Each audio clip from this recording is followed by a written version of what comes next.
जब बरमाला डाल दी तो जनक जी ने कहा, राम, प्रतिज्ञा के अनुसार सीता तुम्हें प्राप्त हो गई, लेकिन अब वैवाहिक विधि हो, मैं कन्यादान करना चाहता हूं और इस कन्यादान को तुम स्वीकार करो। उसी समय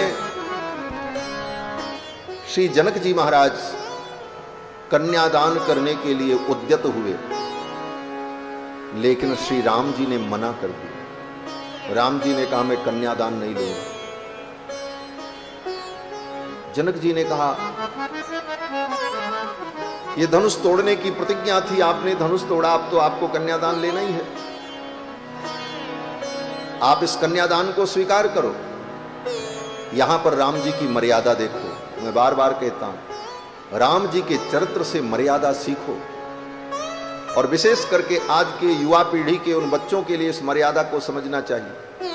राम जी ने अपनी वीरता का प्रदर्शन किया, भरी सभा में बड़े बड़े राजाओं की मूंछ को मरोड़ दिया, धनुष को तोड़ दिया, और जनक जी कन्यादान करने के लिए उद्यत हैं। इसमें कोई अपराध नहीं है, इसमें किसी मर्यादा का कोई लोप नहीं है, किसी भी प्रकार की कोई हानि नहीं है। फिर भी राम जी कितने संकोची हैं। राम जी ने कहा, महाराज, मैं कन्यादान नहीं लूंगा, जब तक मेरे पिताजी नहीं आएंगे, मेरे पिताजी मुझे अनुमति नहीं देंगे, तब तक मैं विवाह के लिए, पाणी ग्रहण के लिए कन्यादान स्वीकार नहीं करूंगा। अपने माता पिता की अनुमति के बिना, अपने पिता की अनुमति के बिना मैं कन्यादान नहीं ले सकता। प्रतिज्ञा मैंने पूरी कर दी, परंतु आप आदर पूर्वक मेरे पिताजी को बुलाओ, मेरे परिजनों को बुलाओ, आवें, और वो जब आज्ञा करेंगे तब मैं कन्यादान ग्रहण करूंगा। ये मर्यादा राम जी ने स्थापित की। ये नहीं कि माँ बाप को पता ही न चले और बेटा साहेब बहू लेकर के चले आवे घर में। इसी से कुल का नाश हो रहा है, घर में विखंडन हो रहा है। माता पिता से पूछकर, जिन्होंने तुमको पाला पोसा बड़ा किया, जिन्होंने अपने खून पसीने की कमाई से तुम्हारा भरण पोषण किया, तुम्हें इस योग्य बनाया, उनकी ममता का, उनकी भावनाओं का आदर करो, और उनकी अनुमति के बिना कोई ऐसा कार्य मत करो जिससे उनको क्लेश हो।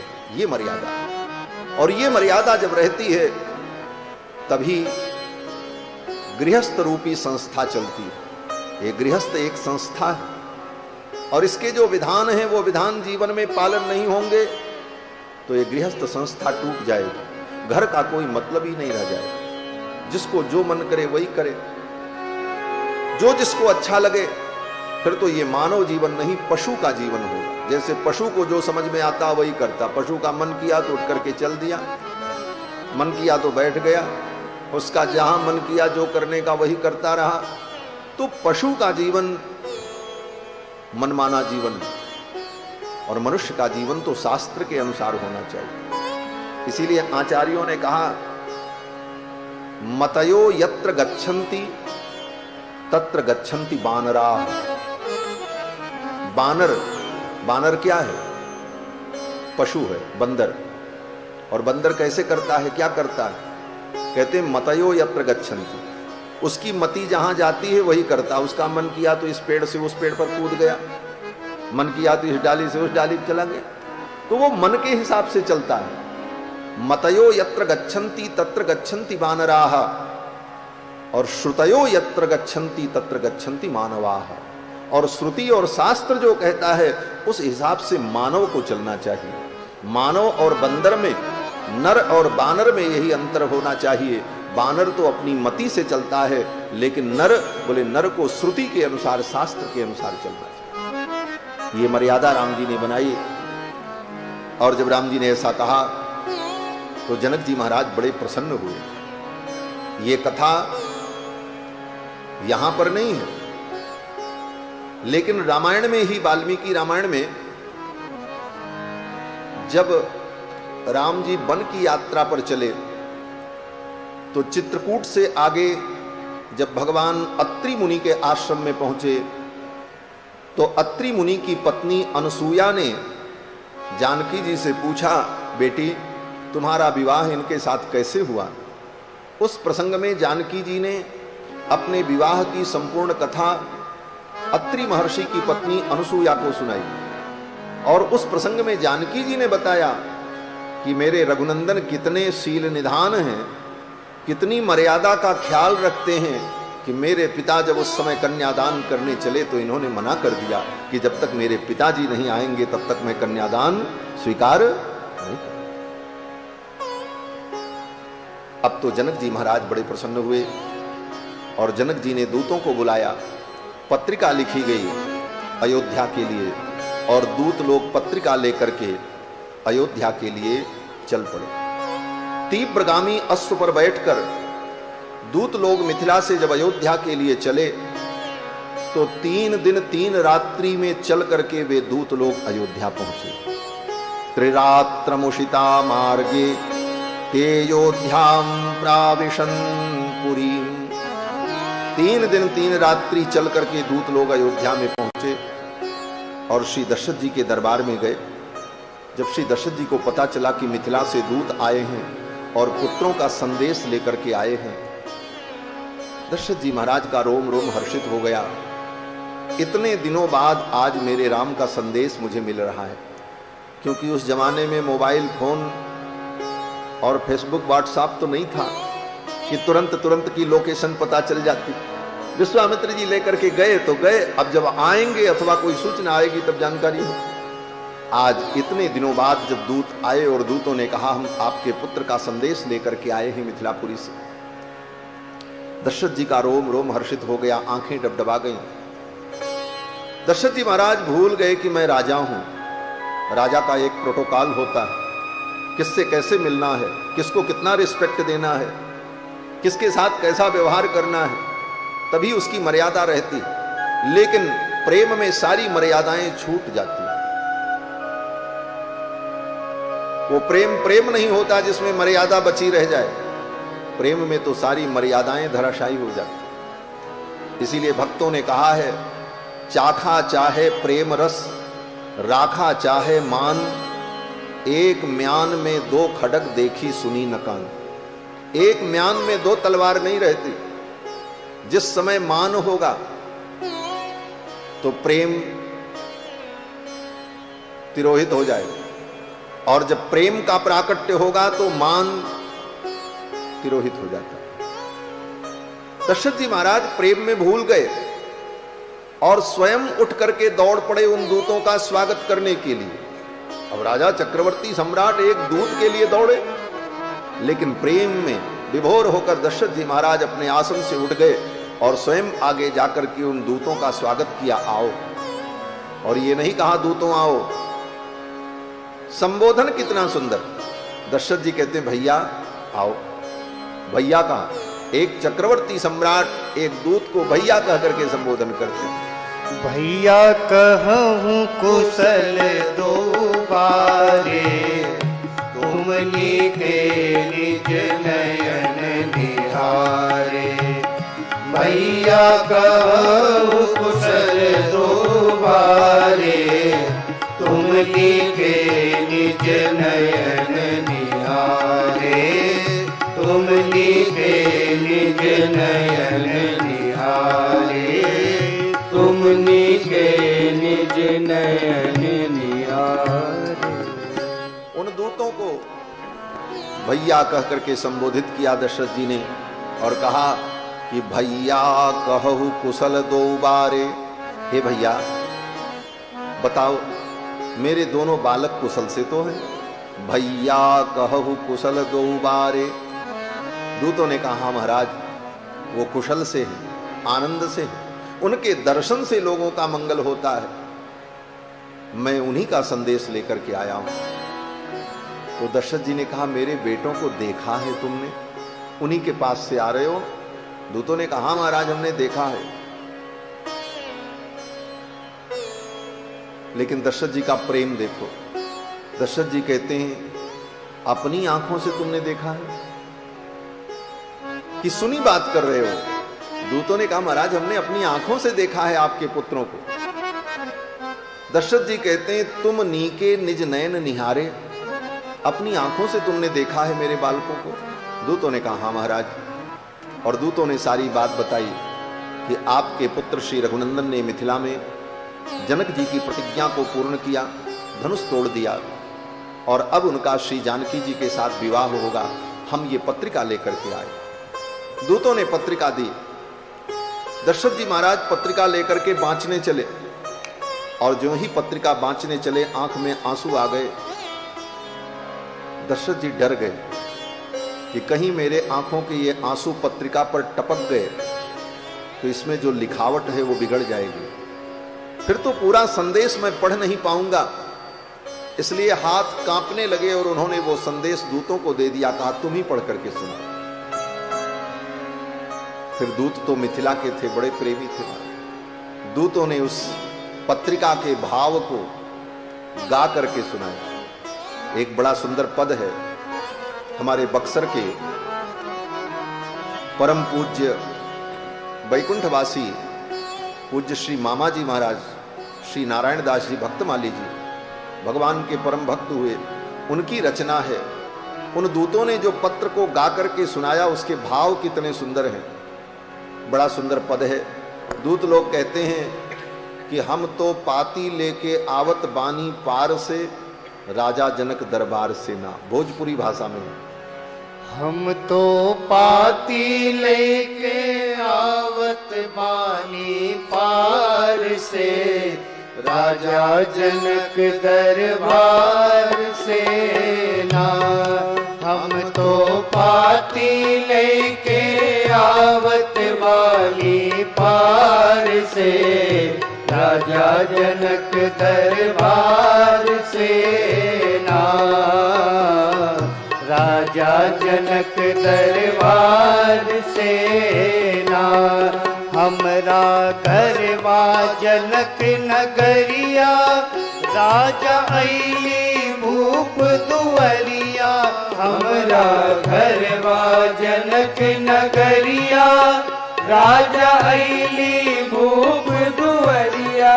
मनवारी गईले महिमा अपरंपार से, राजा जनक दरबार से ना। मनवारी गईले महिमा अपरंपार से, राजा जनक दरबार से ना। हम तो पाती लेके आवत बानी पार से, राजा जनक दरबार से ना। राजा जनक दरबार से ना। हमरा राजा जनक के धिया, जिनके नाम बाटे सिया। हमरा राजा जनक के धिया, जिनका नाम बाटे सिया। उनकर शादी हुई है कौशल्या कुमार से, राजा जनक दरबार से ना।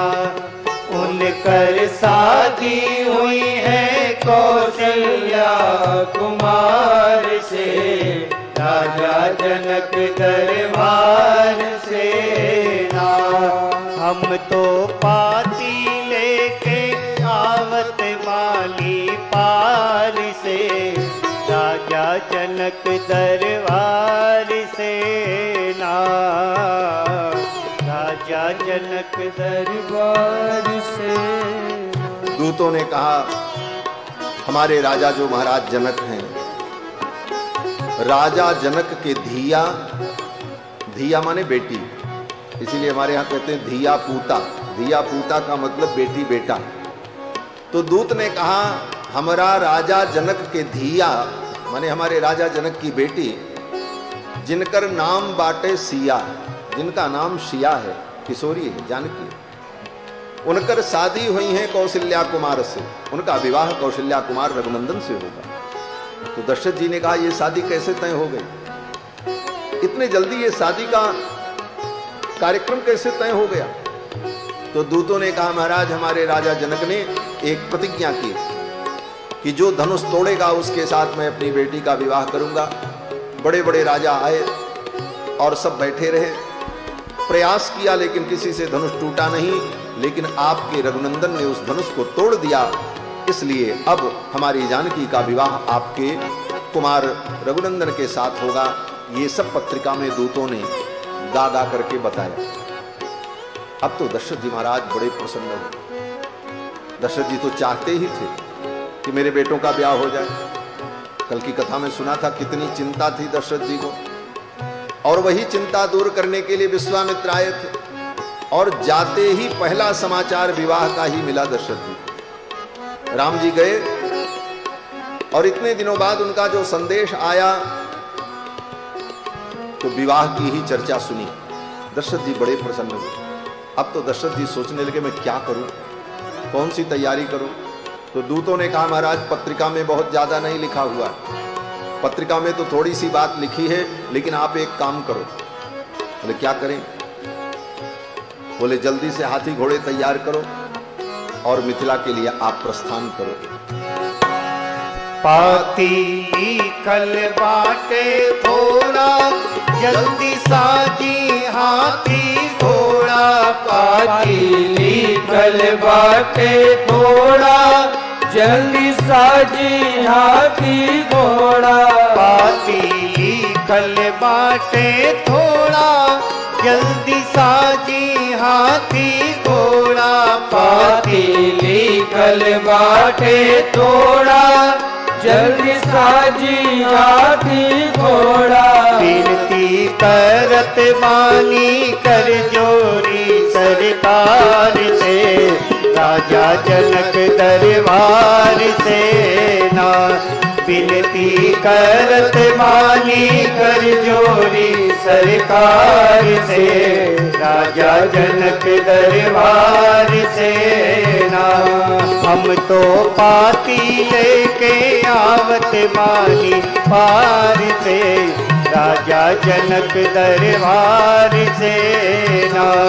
हम तो पाती लेके आवत बानी पार से, राजा जनक दरबार से ना।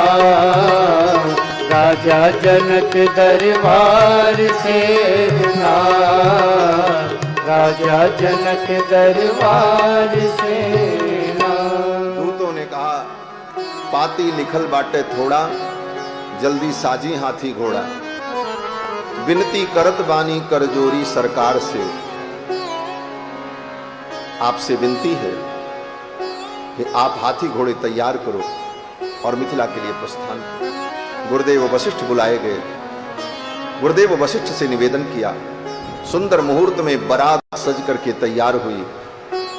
राम जी के जितने सखा थे सब उत्साहित हो गए, मेरे राम जी की शादी है, हम भी जाएंगे। अब तो राम जी के जितने सखा थे सब सज धज करके तैयार हो गए। और राम जी के सखा जो थे सब बड़े सुंदर सुंदर महाराज, छरे छबीले छैल सब। गोस्वामी तुलसीदास जी महाराज लिखते हैं, थोड़ा ये आवाज में जो भम भम कर रहा है इसको कम करो, साफ कर दो थोड़ा।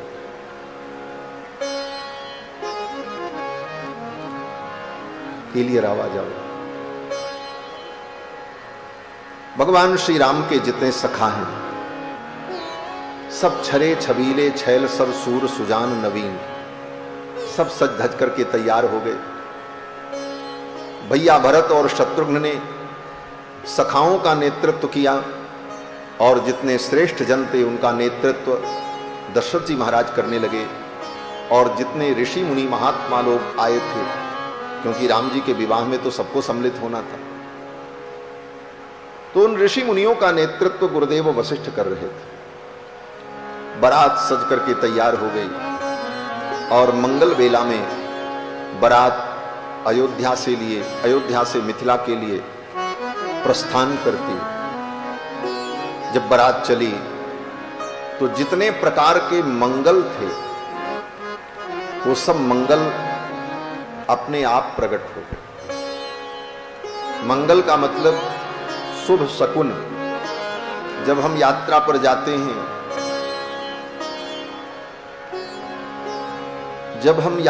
जाते हैं, तो अगर सामने गाय दिखाई पड़ जाए, बछड़े को दूध पिलाती हुई तो यात्रा मंगल हो जाती। इसको मंगल शकुन कहते।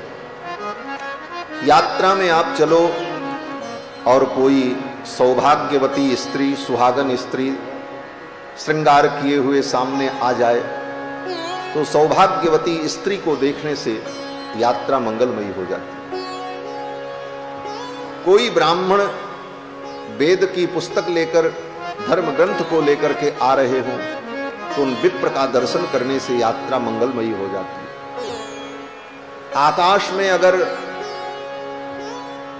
क्षेमकरी नाम के पक्षी का दर्शन हो जाए तो यात्रा मंगल हो जाती है। क्षेमकरी क्या होती है? आपने देखा होगा, एक पक्षी होता है चील, जिसको ईगल कहते हैं अंग्रेजी में। उसकी एक प्रजाति होती है, सफेद रंग का भी होता, काला भी होता, सफेद भी होता। तो सफेद रंग की जो चील होती है उसी को क्षेमकरी कहते हैं। अगर आकाश में वो दिख जाए यात्रा में तो यात्रा मंगलमयी हो जाए। यात्रा में आप चलो और मृग दिखाई पड़ जाएं और मृग आपके दाहिने तरफ से निकल जाएं तो यात्रा मंगलमयी होती है। यात्रा में जाते समय नेवला सामने आ जाए तो नकुल दर्शन, नेवले के दर्शन से यात्रा मंगलमयी हो जाती है।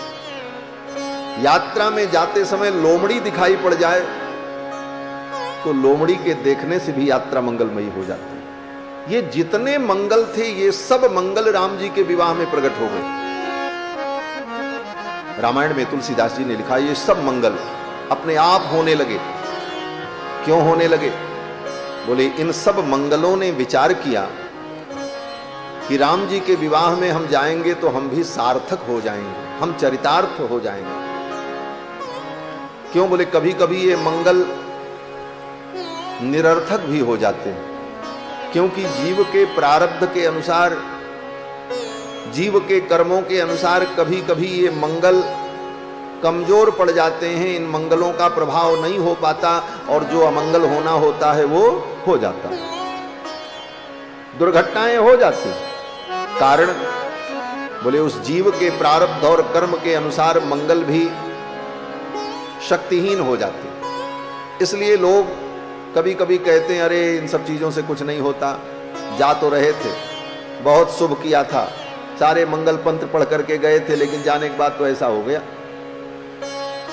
तो कभी कभी इन मंगलों की निरर्थकता हो जाती है, लेकिन वो निरर्थकता उन मंगलों की नहीं है, अपितु हमारे कर्मों के कारण है। हमारे पाप जब प्रबल हो जाते हैं तो वो मंगल कमजोर पड़ जाते हैं। लेकिन समाज में लोग अपनी गलतियां नहीं देखते, दूसरे की ही देखते हैं। लोग कहते हैं महाराज ये मंगल बेकार है, करने से कुछ नहीं हुआ, देखो इतनी बड़ी दुर्घटना हो गई।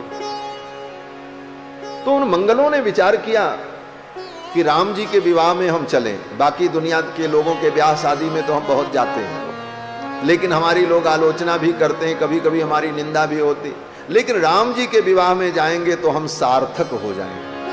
और सारे मंगल राम जी के विवाह में सार्थक होने के लिए आए। जनु सब साचे होन हित, सगुन भय एक बार, हाँ? सगुन भय एक बार, सगुन भय एक बार। ये हमारे सब संभाल लेते नहीं महाराज, हम तो सब भूल ही जाएं। क्या है? मंगलमय कल्याणमय अभिमत फलदातार, मंगलमय कल्याणमय अभिमत फलदातार।